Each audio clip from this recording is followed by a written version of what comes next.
yang utama salah satunya adalah mencari technical director atau director teknis. Now, let's actually segue to that since you brought it up. Technical director is a role that has been assigned for you to have input in findings. So you yourself have had obviously much experience in a technical director or director of sports.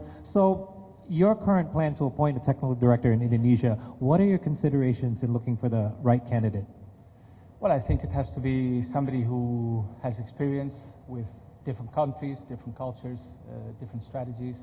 I also think it's imperative that the person can work together with the national team coach from all the ages, and from there on to design the right structure, help in the day-to-day. And I think it's important to have somebody here to really kind of design the strategy and to know exactly where we want to go and how to get there. So I think it's important to have somebody who, again, I repeat, has experience abroad, that he's open-minded, that he's quick to adapt to new places, because every culture is different. And it's important to work together as a group, as I said before also, together with the federation, together with the coaching staff, and all together to try to create the same direction, the same path towards good results. Common goal. Yeah. So, yang saya menanyakan adalah role-nya Dirtek, apa sih yang dicari untuk kandidat tersebut. Dan yang pasti kalau Jordi ingin kandidat untuk Dirtek ini bisa seseorang yang punya pengalaman di berbagai negara-negara lain di dunia ini.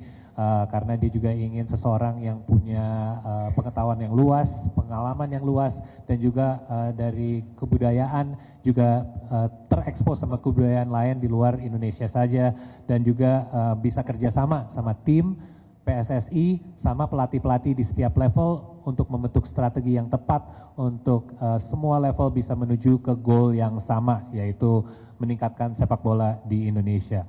So I want to talk about your personal experience, because you mentioned how it would be good to have a technical director that has a more worldly experience, I suppose, like a more global kind of cultural experience. You yourself have a very interesting background. You obviously are a son of arguably the best Dutch footballer of all time, but you actually started at a young age in Spain. Can you tell us a little bit about how that experience was for you, having played at the youth level in Spain, and actually you make a home in Spain as well? Yeah, I think that's having a father that moved a lot of countries, played in different places, and the fact is my first language, like my mother language, if I can say this, is Spanish. That was the first language I ever spoke, and that's why I also understand in many cases when we talk about players from different cultures playing for which national team. For me, I think I'm one of the few players who played for the Holland, the Netherlands, Dutch national team without ever having played a game in the Dutch league. Right. So I do understand that part. I had the option to play for Spain and also the option to play for the Holland national team.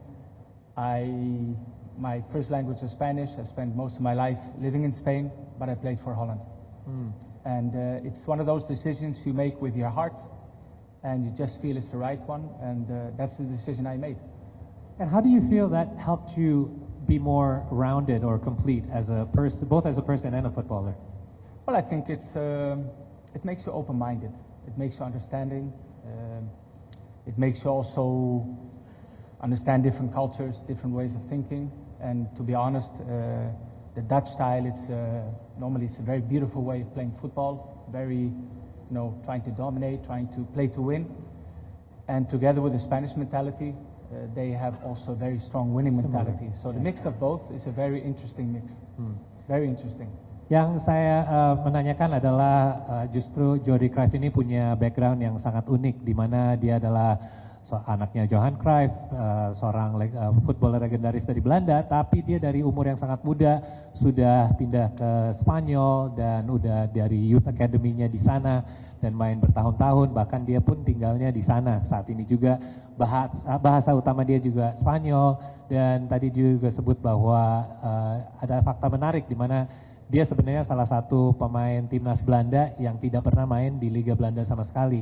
Dan dia ada pilihan untuk main mau di timnas Spanyol juga bisa, tapi dia lebih memilih dengan hati dan ingin main untuk Belanda. Dan ini menarik buat saya sendiri ya, karena ini adalah banyak yang bisa dicocokin sama Indonesia saat ini juga. Timnas juga penuh dengan pemain lokal dan juga diaspora, dan ini mungkin bisa jadi sesuatu yang sangat relatable buat Jordi.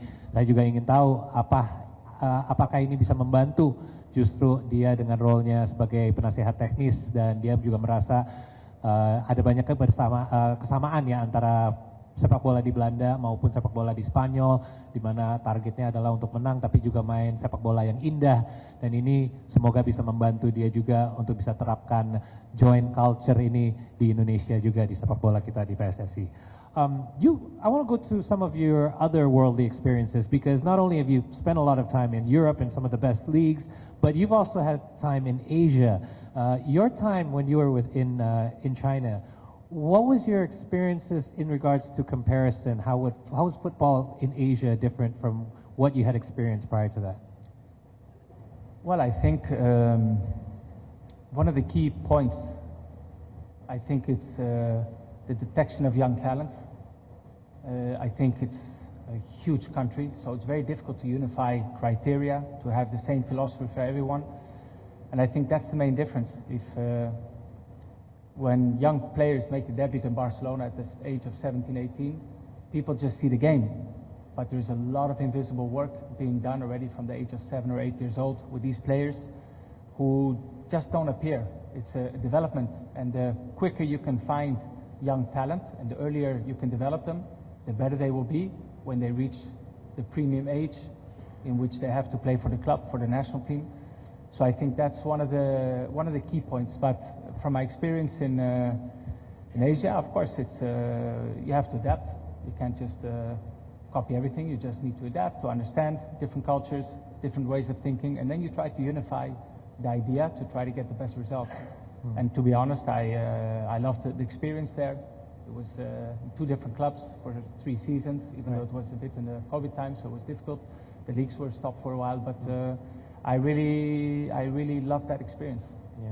Yang saya tanyakan adalah pengalaman Jordi saat dia menangani klub di Asia, dan apa sih bedanya sepak bola di Asia yang paling mencolok untuk dia dibandingkan sepak bola di Eropa. Dan dia yang terutama adalah developmentnya sepak bola di umur yang muda, dimana kalau di Eropa contohnya yang pasti beliau udah banyak pengalaman di Barcelona, banyak sekali sering kita lihat pemain sepak bola di Barca mungkin debut di umur 17-18, terus kita lihat wow ini sepak bola yang jago, yang hebat, tapi sebenarnya di belakang itu sudah ada banyak development bertahun-tahun untuk pemain sepak bola ini sampai ke titik tersebut. Dan itu satu hal yang bisa dilakukan sebagai contoh di Asia juga, di mana sepak bola bisa mungkin dicari, dididik dengan baik dari umur yang sangat muda, agar mereka saat udah masuk ke umur-umur yang mereka bisa debut, skill levelnya dan lain-lain, dan mentalnya juga sudah siap untuk bisa